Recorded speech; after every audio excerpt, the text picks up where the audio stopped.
¿Qué hay? Buenos días.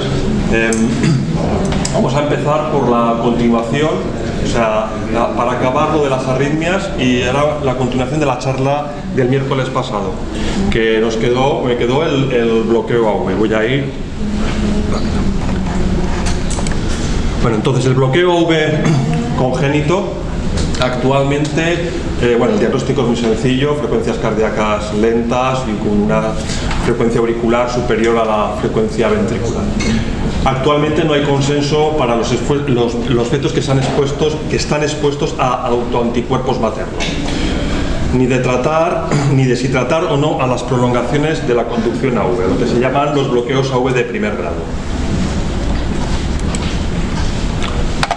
Bueno, el bloqueo AV se produce en 1 cada 20.000 embarazos, y el 50% se produce por una reacción inflamatoria como acción de los autoanticuerpos maternos en madres con enfermedades autoinmunitarias como el LES, Sjögren, psoriasis. El diagnóstico lo hacemos, aquí vemos la representación en modo M de una actividad cardíaca. Abajo tenemos la aurícula late a 140, 150 latidos, mientras que los ventrículos pues van a latir entre los 50, los 60 o los 45 latidos. Entonces el diagnóstico es sencillo. Aquí también tenemos una representación en modo M de lo que es el bloqueo AV. Las contracciones ventriculares arriba, con frecuencias que de 50 aproximadamente, esos son la mayoría. Y este es el manejo del bloqueo AV completo congénito, que lo extrajimos del SIC de Toronto, que se utiliza desde hace ya muchos años.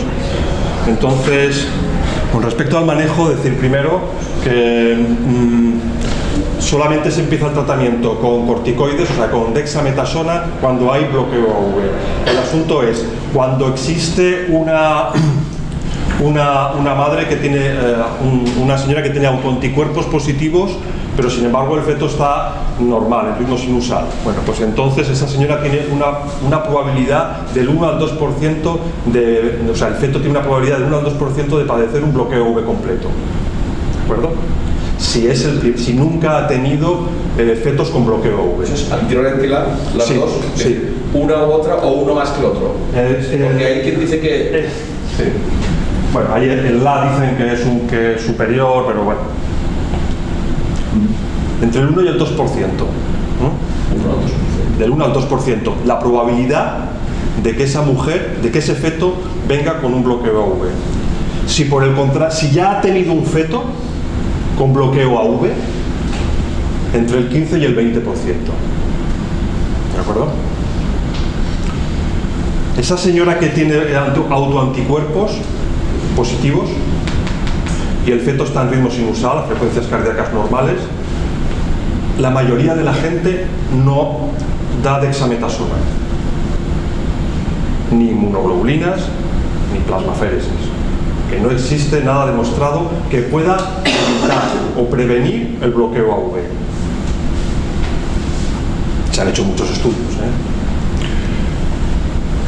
Entonces, se empieza con dexametasona cuando ya existe, o presencia de bloqueo AV, no hace falta que sea completo, hace falta que sea un segundo grado o transitorios. Cuando vemos que hay derrame pericárdico, también se debería de empezar el tratamiento con dexametasona. Si vemos fibroelastosis, eso es como el aumento de la ecogenicidad en el interior del corazón, en el endocardio, también deberíamos de empezar con dexametasona. En pocas palabras, se empieza con dexametasona cuando existe algún indicio de que empieza a haber actividad inflamatoria dentro del corazón.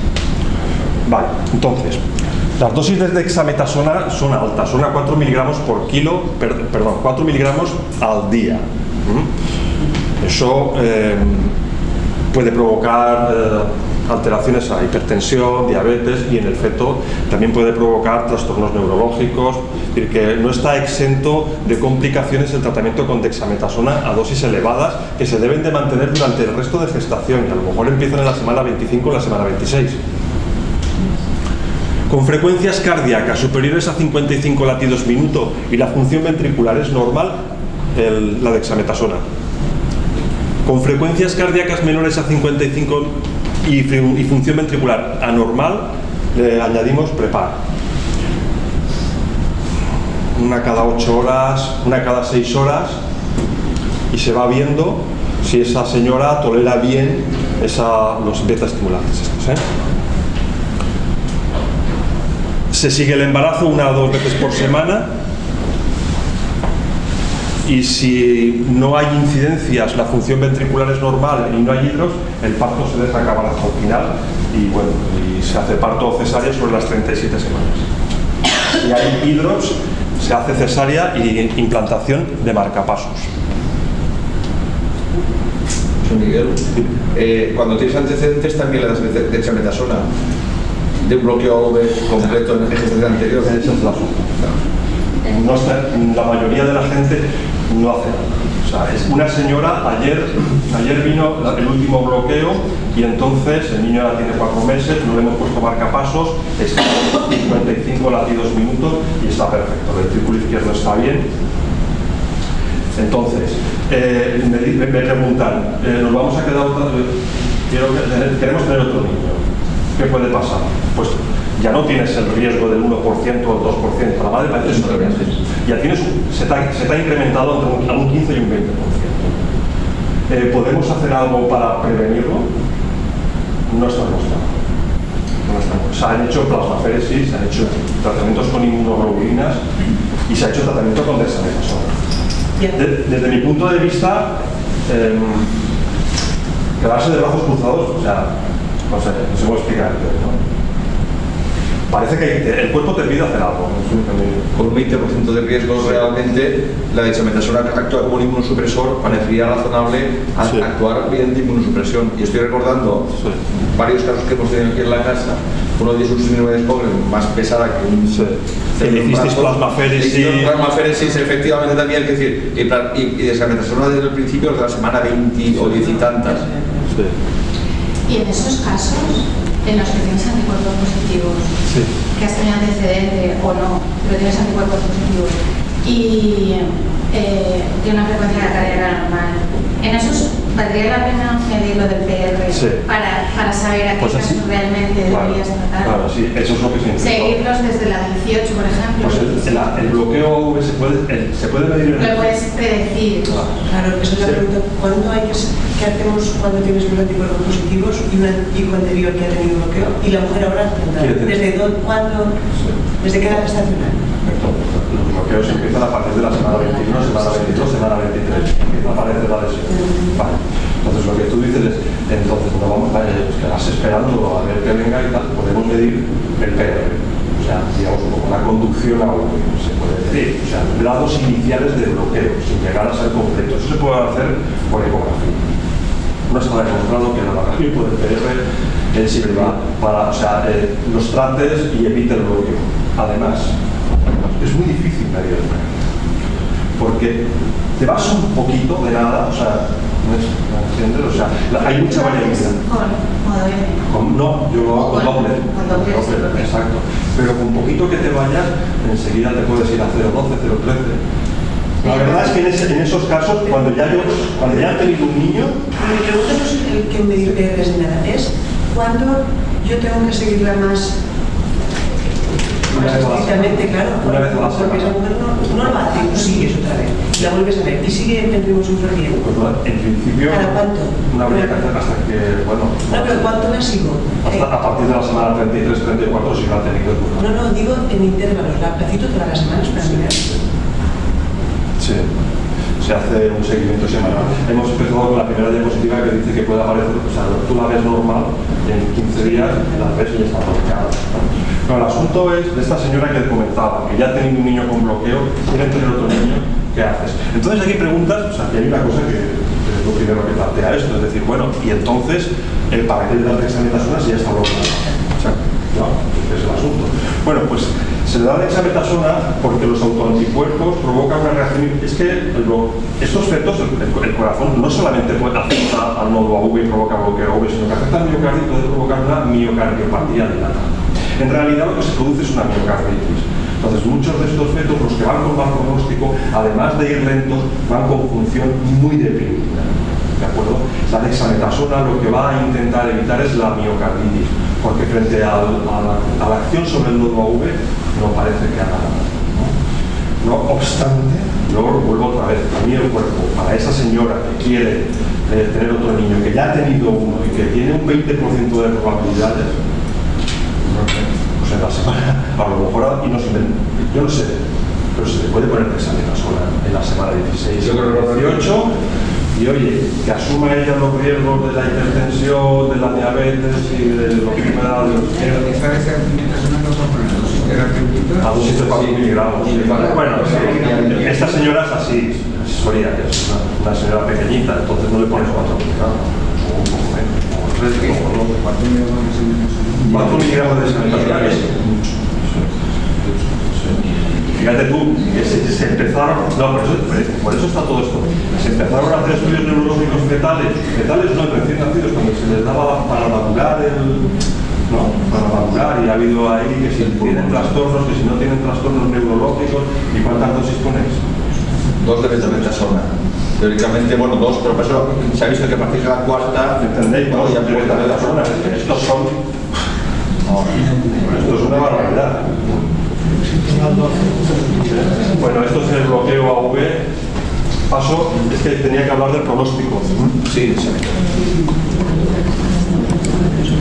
Información pronóstica, bueno, vamos a ver. La dimensión del problema, las incidencias. Quería empezar con esto, es decir, que una incidencia de cardiopatías congénitas de un 1% en recién nacidos vivos y una prevalencia de 25 a 75 casos cada 1000 habitantes. El 85% de las cardiopatías congénitas llegarán a la edad adulta. Son frecuentes los síndromes asociados y las cromosomopatías. Las cardiopatías congénitas son los defectos cardíacos, son los defectos congénitos más graves. Se calcula que el 50% de la mortalidad neonatal es por cardiopatías congénitas. Son más frecuentes que las anomalías cromosómicas y que los defectos del tubo neural, para los cuales se dispone de programas de cribado consolidados. Un poco reclamar la importancia que tienen los defectos cardíacos. La información, una vez que tenemos hecho el diagnóstico. Bueno, ¿quién da la información? No, hablamos de una manera neutral, fría, hablamos de números, hablamos de datos estadísticos, hablamos de cantidad de vida, de calidad de vida. Los informadores, el primero es Tetra, el que descubre el caso. Luego los conocidos, el vecino, internet, un segundo es Tetra, casi seguro, el cardiólogo, el cirujano cardiovascular. Toda esta gente puede darle datos a la mujer, a la pareja. Hay una variabilidad en el consejo. La especialidad médica va a afectar al consejo. Los médicos que han trabajado en hospitales terciarios, en unidades de intensivos y ya que han estado relacionados con enfermos graves, pues ven las cosas de una manera que... La edad del médico también influye en el consejo. Los médicos más mayores pues lo ven todo más grave, con más perspectiva a lo mejor, algunos no. Y el médico más joven pues quizás sea más optimista, ¿no? La religión del médico también influye en el consejo. La información vemos que está envuelta en muchos aspectos y es difícil, es muy difícil. Probablemente una vez que se ha hecho el diagnóstico, ese momento de transmitir esta información y todo esto a una gente que está estresada, traumatizada, impactada, que han venido de 200 kilómetros, es muy complicado. Todo esto lleva a un impacto fetal. El IVE, continuar el embarazo, con una pregunta, se mejora el pronóstico con el diagnóstico prenatal. No vamos a entrar en ese aspecto, a veces sí y a veces no. Para las ductus dependientes probablemente sí. Y luego el tema del intervencionismo fetal, ¿de acuerdo?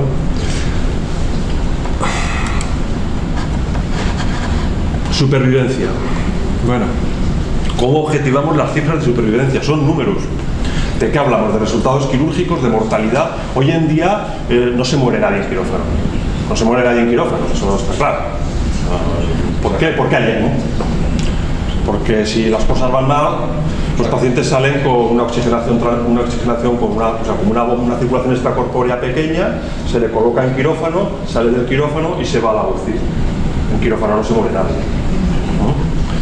No obstante, la mortalidad ha disminuido radicalmente. La mortalidad que entendemos quirúrgica, la mortalidad desde el día de la cirugía hasta que han pasado 30 días. Eso es lo como se concibe mortalidad quirúrgica. ¿Hablamos de eso? Hablamos de los datos publicados en otros centros que no son el nuestro, probablemente americanos. Hablamos de datos nuestros, de mortalidad quirúrgica nuestra, propios, están auditados, son reales. Hay diferentes periodos, no es lo mismo la cirugía cardíaca que se hacía en los años 80, la época heroica, los 90, el 2000.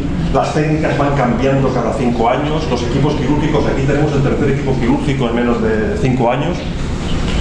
Los pacientes son muy heterogéneos y las series son cortas. No es algo que se pueda simplificar en una tabla o en un porcentaje, que es lo que piden muchas veces las parejas. Pero no obstante, las tablas se hacen.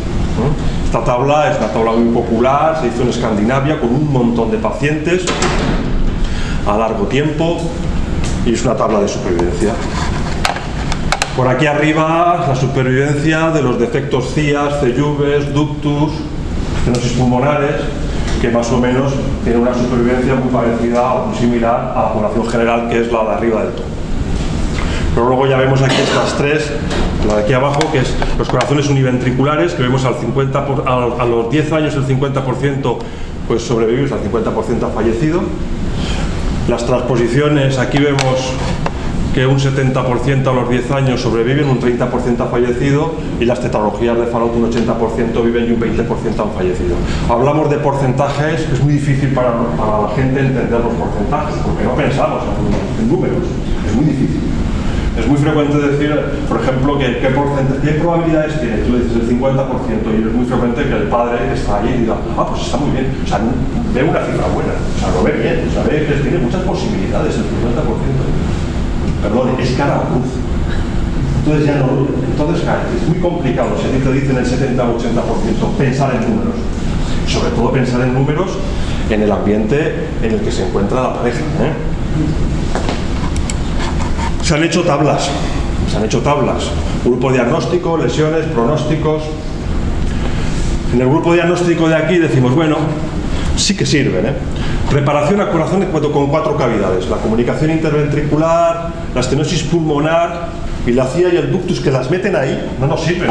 Y la CIA y el ductus los vamos a diagnosticar intraútero, porque son lesiones, son defectos necesarios para que el feto funcione. Pero se ponen ahí.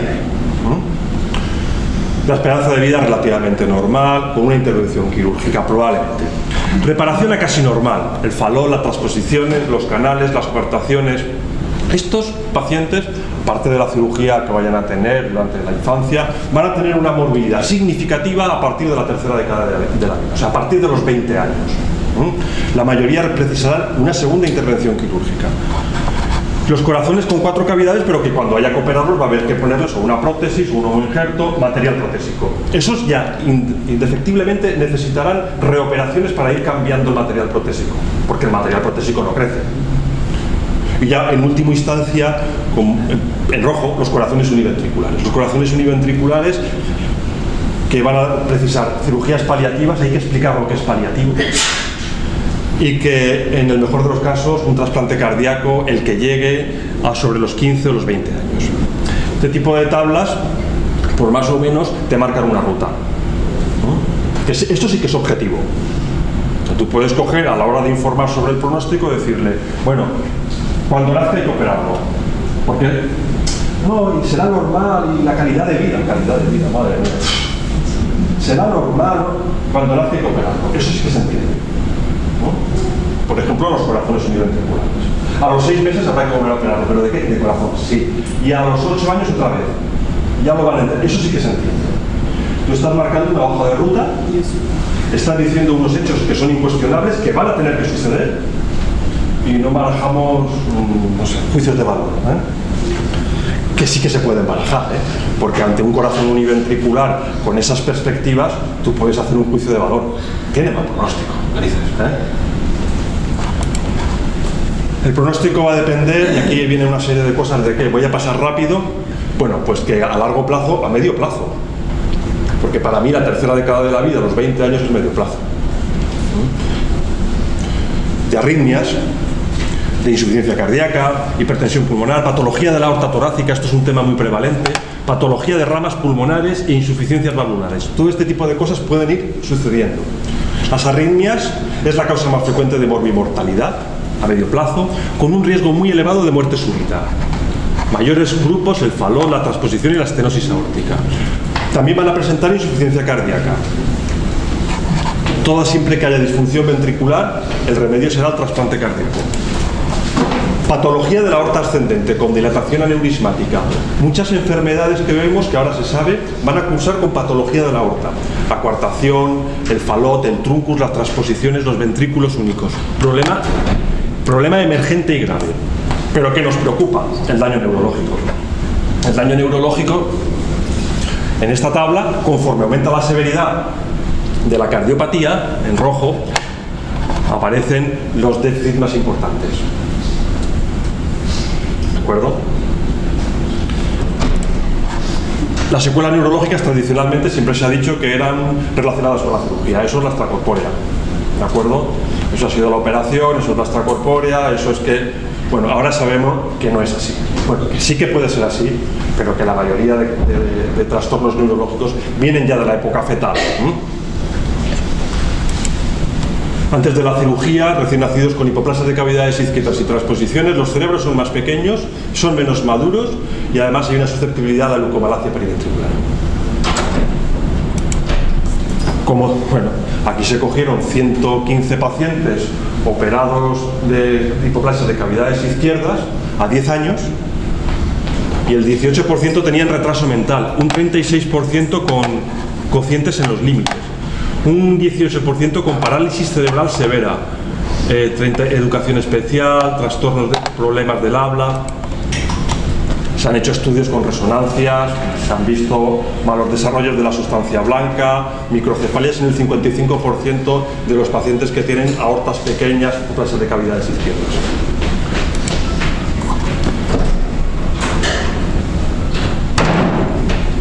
Ya pasamos del tema neurológico y ahora una a una, el síndrome de coartación. Pues el síndrome de coartación, que es la coartación, la hipoplasia de aorta, va a depender del grado de hipoplasia del arco aórtico. La cirugía se va a hacer en el momento que lo precise según la severidad, si hay síntomas en el periodo del recién nacido. Y si no, durante el primer año. El síndrome de coartación tiene secuelas como la recuartación, que es muy frecuente, el 20%, los aneurismas, la hipertensión arterial prácticamente a los 20 años, casi todos van a ser hipertensos. Es la cardiopatía congénita con más problemas vasculares, infartos, accidentes vasculares, aneurismas cerebrales. Hay un riesgo de paraplegia durante la cirugía y hay menor supervivencia clara. La tetralogía de Fallot. La tetralogía de Fallot fundamentalmente depende su pronóstico del tamaño de las arterias pulmonares. Si las arterias pulmonares son pequeñas, hipoplásicas o no existen, el pronóstico es malo. Luego, por supuesto, se asocian con cromosomopatías, el CACH22, otras malformaciones. Las cirugías. Cirugía va a necesitar una cirugía probable, si lo necesita en el periodo neonatal, una fístula paliativa, para ser reparado la corrección completa sobre los 6 meses, 12 meses. Y es muy probable, casi, a día de hoy,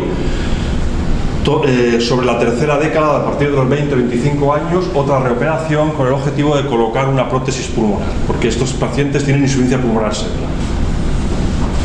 Secuelas por la insuficiencia pulmonar severa, las dilataciones del ventrículo derecho, las distorsiones de las ramas pulmonares, las arritmias y la muerte súbita. Las transposiciones. El pronóstico de la transposición va a depender ¿de qué? De los defectos asociados. Hay CIV, hay coartación, hay obstrucción a los tractos de salida, empeora el pronóstico. Y hay una cosa importantísima en las transposiciones y que no se puede conocer en el periodo fetal, que son las anomalías coronarias. Hay anomalías coronarias que impiden lo que se llama la corrección anatómica, digamos, un poco la corrección que se hace, la reparación que se hace en la primera semana. Sí, y eso solamente se puede saber en quirófano. Si en quirófano se averigua que tiene una anomalía coronaria que impide esa operación, el paciente pasa a otro tipo de reparaciones paliativas con mal pronóstico a corto plazo. Entonces, claro, hay un factor de incertidumbre terrible cuando tú vas a informar sobre una transposición. Una transposición sin CIV, una transposición, como se dice, transposición simple. Como dice, no es una simple transposición, ¿no? Entonces, tú le dices, no, esto va a ir muy bien, tenemos una mortalidad del 5%, del 1%, puede que tenga algunos defectos que necesiten cateterismo, tal, pero en general, por supuesto, todos los problemas derivados de la circulación extracorpórea, pero en general pueden ir bien, ¿no? Pero claro, cuando tengas una anomalía coronaria, o sea, hay un factor tan pequeño que no se puede saber que te cambia por completo la vida. O sea, hay un momento en el cual se la juega el paciente. ¿Entiendes? En este tipo de cosas. O sea, se saben muchas cosas, pero hay muchas.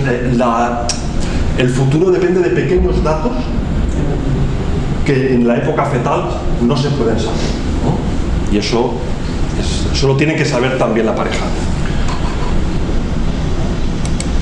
Los corazones univentriculares. Ahí, con corazones univentriculares, es siempre que existe un ventrículo izquierdo o derecho que sea pequeño, que no sirva. Ahí metemos la hipoplasia de cavidades izquierdas, el ventrículo único, la atresia tricúspide, la atresia pulmonar y el ventrículo derecho, y la atresia pulmonar con ventrículo derecho hipoplásico y el Epstein severo. Todos estos necesitarán lo que se llama cirugía paliativa. Paliativa, cirugía que se llama de Fontana. Bueno, entendiendo el Fontana. ¿Y qué es esto? Yo he hecho un dibujito. Pues es una cosa muy sencilla el Fontana. Es una cirugía prácticamente extracardíaca, es conectar la cava superior a la arteria pulmonar derecha y la cava inferior a la arteria pulmonar derecha. Bypaseando el corazón. La sangre va a entrar en las arterias pulmonares por babeo, o sea, no va a haber una bomba que meta la sangre, va a haber una diferencia, por muy poquitos milímetros de mercurio ya va a entrar la sangre ahí, si puede. Y tiene muchas complicaciones de este tipo de cirugía. Es una intolerancia al ejercicio, cianosis, disfunción hepática y cirrosis, casi todo. De hecho, la mayoría la van a desarrollar en 5 o 6 años y una cirrosis que a veces puede complicar el trasplante cardíaco, ¿no? o llevar al trasplante cardíaco no porque el corazón esté mal, sino porque se está dañando el hígado.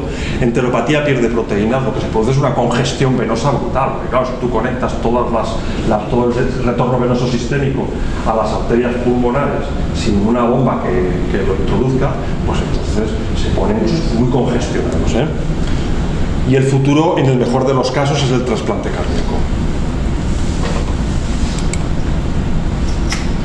Bueno, el canal AV, en un 70% de los canales AV tendrán el síndrome de Down. La cirugía se hace sobre los 6 meses, pero el problema a largo plazo, la mayoría van a precisar una cirugía también sobre 15 años, sobre los 25 años, para colocar una prótesis mitral, ¿no? Bueno, como no todas las cardiopatías son iguales, habrá que agruparlas, y yo las he agrupado. Cardiopatías univentriculares. Me he permitido calificarlas de mal pronóstico. ¿Por qué? Porque son cirugías paliativas. Nunca van a tener un corazón normal, con 2 ventrículos. Cuando digo normal es con 2 ventrículos, ¿no? Tendrán una cirugía neonatal, una cirugía a los 6 o 9 meses, la operación de Glenn, es la cava superior se conecta a la arteria pulmonar derecha, y una cirugía sobre los 6 o 9 años, que es la cava inferior a la arteria pulmonar derecha. Entonces se dice que se ha completado el Fontana. Esa situación no es definitiva, esa es una situación que lo que hace es mejorar la cianosis, mejorar la hipoxia, pero que en un tiempo, en algunos pacientes a los 5 años, en otros pacientes a los 10 años, irán al trasplante cardíaco. Irán al trasplante cardíaco el que puede ir al trasplante cardíaco, en el mejor de los casos, y lo vuelvo a repetir. Porque en este centro, que llevamos desde el año 71 con cirugía cardíaca y con cardiología infantil, desde el año 71, han habido muchas hipoplasias de cavidades izquierdas, ¿no? Solamente yo conozco trasplantadas en este centro, que es un centro trasplantador importante, uno de los más importantes de España en número, un paciente. ¿De acuerdo? Un paciente. Que ha llegado al trasplante. De hipoplasia de cavidades izquierdas o de corazón univentricular. Continuamos con datos de mal pronóstico. ¿Qué podemos fijarnos en el diagnóstico fetal? Las cardiopatías que tengan ramas pulmonares pequeñas o hipoplásicas o ausentes. Eso es un factor muy limitante. Si no tiene ramas pulmonares, no tiene ramas pulmonares. eso plantea situaciones de inoperabilidad, ¿no? Otro grupo serían las cardiopatías con hipoplasia de arco aórtico, con estenosis aórticas severas. Muchos de esos acabarán como hipoplasias de cavidades isquémicas, ¿de acuerdo? Entonces, como vemos, yo he planteado los malos pronósticos, que sí que son malos pronósticos.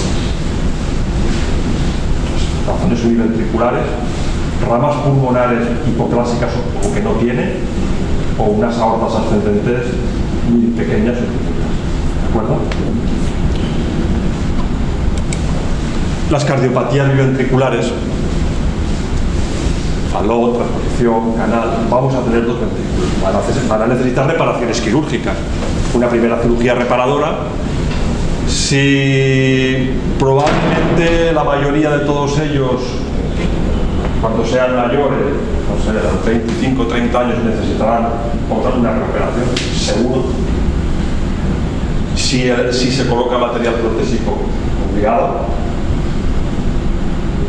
Y las cardiopatías de buen pronóstico, la CIV, la CIA, la estenosis pulmonar, una cirugía reparadora y probablemente una vida, una supervivencia.